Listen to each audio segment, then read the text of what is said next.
The rain fell in a soft, persistent drizzle the evening Michael Carter walked into the small bakery on Elm Street, his 6-year-old daughter Chloe pressed against his side, her small hand wrapped around 2 of his fingers.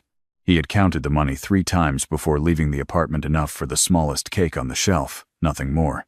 Chloe pressed her nose against the glass display case and pointed at a round vanilla cake, decorated with pink frosting roses, and Michael quietly told the woman behind the counter that one was fine. As the baker boxed it up, a woman in a plain gray coat drifted in from the rain and stood near the entrance, not browsing, not ordering, just standing there with tired eyes that kept returning to the cake. Chloe noticed. She tugged at her father's sleeve and whispered something that stopped him cold.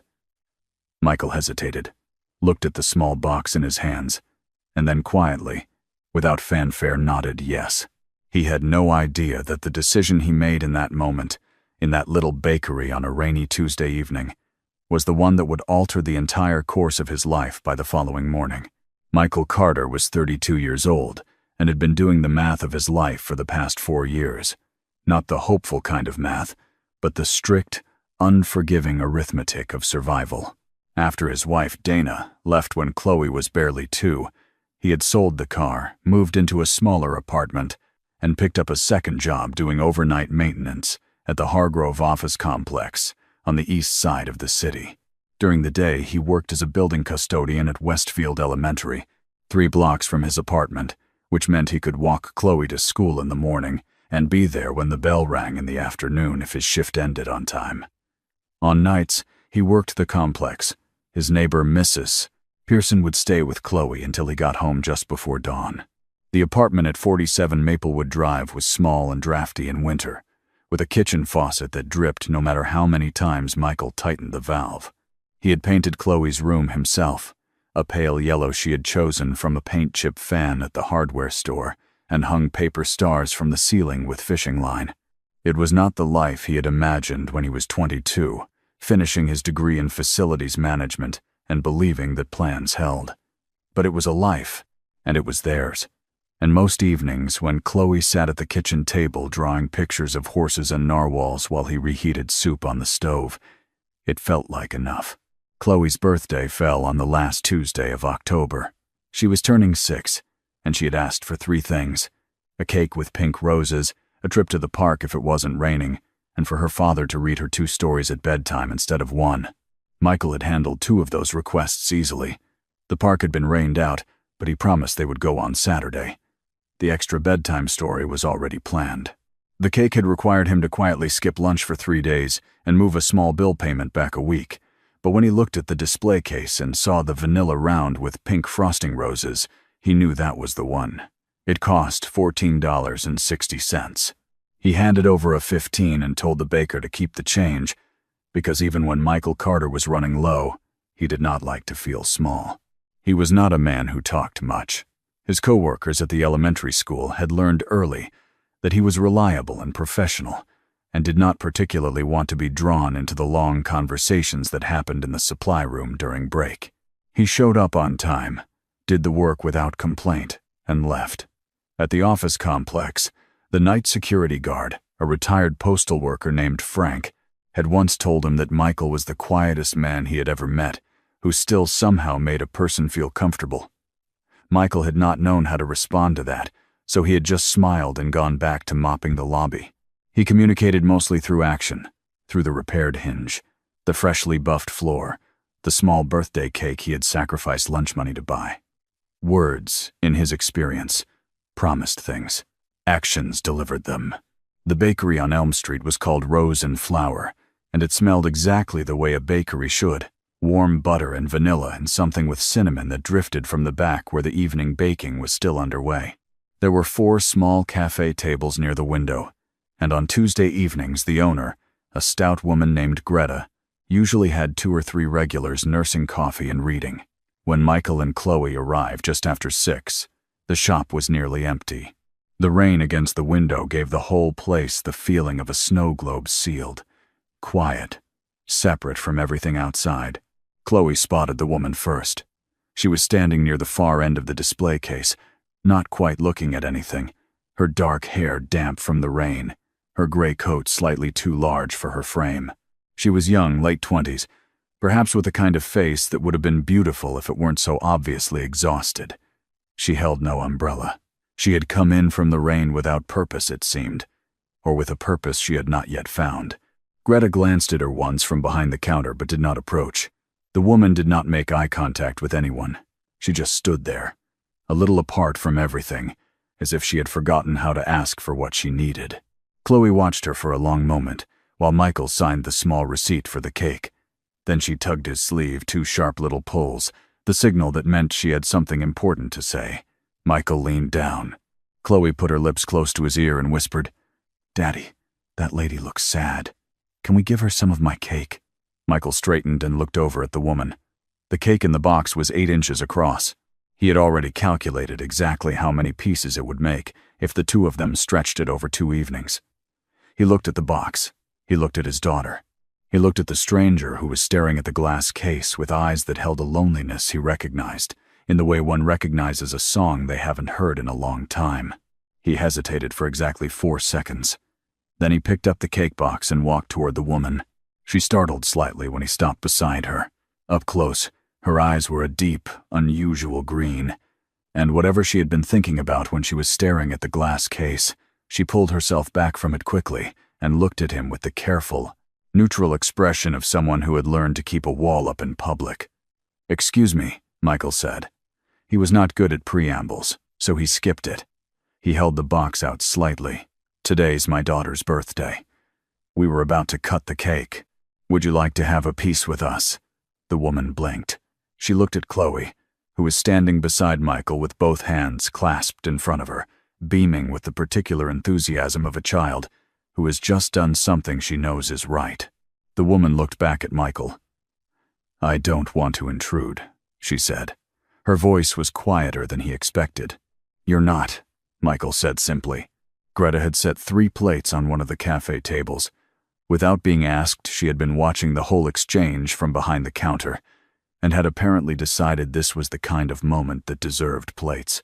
Michael set the box on the table and cut the cake into quarters with the small knife Greta provided. He gave Chloe the first piece because it had the most frosting roses. He gave the stranger the second piece. He took the smallest for himself. Chloe immediately began telling the woman about the narwhal she had drawn that afternoon, and the name she had given it, which was Gerald. The woman listened, with a focus that seemed to go beyond politeness. She was actually listening, watching Chloe's face, the way someone does when they have been starved for something ordinary and human, and have just been handed a little of it unexpectedly. "Her name," she said, when Chloe asked, "was Scarlett." She did not offer a last name. Chloe told her that was a very pretty name, and that it sounded like a color, and Scarlett said yes, it was exactly like a color. They ate their cake in the warm, rain-fogged little shop, and for a few minutes there was an easiness to the table that had nothing to do with who any of them were outside those 4 walls. When Michael asked, without any particular agenda, what had brought her out in the rain without an umbrella, Scarlett paused for just a moment and said simply that she had needed to walk somewhere and had not thought about the rain. He did not press. That, too, was a form of consideration she seemed to notice. When they finished, she thanked them both, Chloe first, directly, crouching slightly to be at eye level, which made Chloe absolutely radiant, and then Michael, with a steadiness that carried more weight than the words themselves. She asked, before she left, "Why did you offer? You didn't know me." Michael thought about it for a moment, honestly, the way he did when a question deserved a real answer. "Because today's a good day," he said, "and everybody deserves a piece of a good day." Scarlett looked at him for a moment longer than the conversation required. Then she nodded once, put on her coat, and walked out into the rain. Greta watched through the window. So did Michael, briefly, before he turned back to Chloe and announced that they were going home for bedtime stories. He did not notice the long black car that slid to the curb outside and waited. He did not notice the way Greta quietly pressed a hand over her mouth and said, half to herself, "Lord, that was Scarlett Hayes." He was already helping Chloe into her jacket, telling her to pick which story she wanted first. The black car was a model Michael wouldn't have been able to name. He knew cars by their age and whether they started reliably, not by their make, but Greta recognized it immediately as the kind of vehicle that came with a driver and appointments and people who stood waiting. She stood at the window for a long moment after the car pulled away, watching the empty stretch of wet street, and then turned back to the counter with an expression that sat somewhere between disbelief and wonder. The woman who had just eaten birthday cake at her cafe table was Scarlett Hayes, daughter of Richard Hayes, heir to Hayes Capital Group, one of the largest private investment firms on the eastern seaboard. Greta had seen her photograph in the business section of the paper twice in the past year, once when she was named to some national young leadership board, and once when her father stepped back from the firm's day-to-day operations. She was reported to be worth, at the absolute minimum, hundreds of millions of dollars, and she had been standing in a bakery in a plain gray coat, looking at the display case like a woman who hadn't eaten and wasn't quite sure she deserved to. Michael Carter did not know any of this. He walked his daughter home through the drizzle, read her 2 stories, one about a bear who couldn't sleep, and one about a girl who built a boat out of library books, and was at the Hargrove office complex by 10:30. He mopped the 3rd-floor corridor, replaced a burned-out fluorescent bulb in the east stairwell, and filed the overnight maintenance log in the small clipboard holder outside the security desk before Frank's shift ended. He was home by 4:45 in the morning and asleep by 5, with no knowledge that the name Scarlett Hayes was already appearing in the financial news overnight feed in connection with a quiet but significant corporate inspection tour that had been scheduled for the following day. The Hargrove office complex was not a single company. It was a managed building that housed several mid-size firms, and the largest of them occupying the entire 4th and 5th floors was Hargrove Asset Management, a regional investment services company. It was the kind of company that had been humming along for years without particular drama, making modest returns, running a presentable operation. What its employees did not know, or had not yet assembled into a complete picture, was that Hayes Capital Group had recently acquired a silent controlling stake in the parent holding company, which meant that Scarlett Hayes, as the acting executive officer since her father's partial retirement, had every legal right to walk through those doors without announcement. Michael was finishing a maintenance request on the 2nd floor, a leaking pipe joint in the utility corridor near the service elevator, when the lobby below began to feel different. He noticed it the way he always noticed things in buildings, not through noise or confrontation, but through a shift in the ambient energy. Footsteps moved differently. The elevator ran twice in quick succession. Voices in the hallway dropped to the kind of register people use when they want to sound calm but aren't. He came down the back stairwell at just after 9 in the morning, carrying his toolbox, intending to log the repair and start on a work order for the East Wing. He pushed through the door into the main lobby corridor and nearly walked directly into a small group of people in tailored business attire, moving with the focused efficiency of a team that had done this before. He stepped back. They moved past, and then, at the center of that